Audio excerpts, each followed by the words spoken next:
দিয়ে বলে, ওরে পয়গম্বর,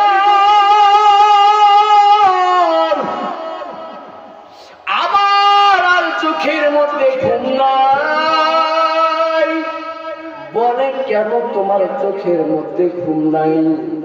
হযরতে আবু বকর সিদ্দিক রাদিয়াল্লাহু তাআলা আনহু ডাক দিয়ে বলে, পয়গম্বর, আমি মনে মনে চিন্তা করি আমার মায়ার নবী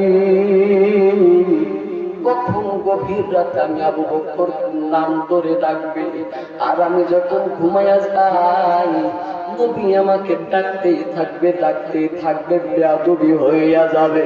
ওরে পয়গম্বর, আপনাকে খুশি করার জন্য, দিনকে খুশি করার জন্য আমি আর একটা রাতও ঘুমাই না।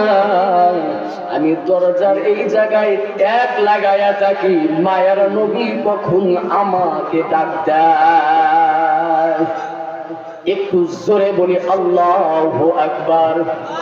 মায়ার নবী বলেন, আবু বকরের এক রাতের আমল, এক রাতের আমল, আবু বকরের এত আমল যে আমলের কোনো কমতি নাই। জোরে বলি আল্লাহু আকবার। এই আবু বকর নামাজের মধ্যে দাঁড়ায় কান্না করেছে।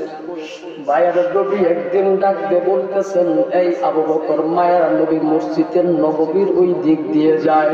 হঠাৎ করে আবু বকরের কান্নার আওয়াজ শুনতে পাইলেন, মসজিদের মধ্যে চলে গেলেন। এরে আবু বকর, তুমি কেন এত কান্না করো?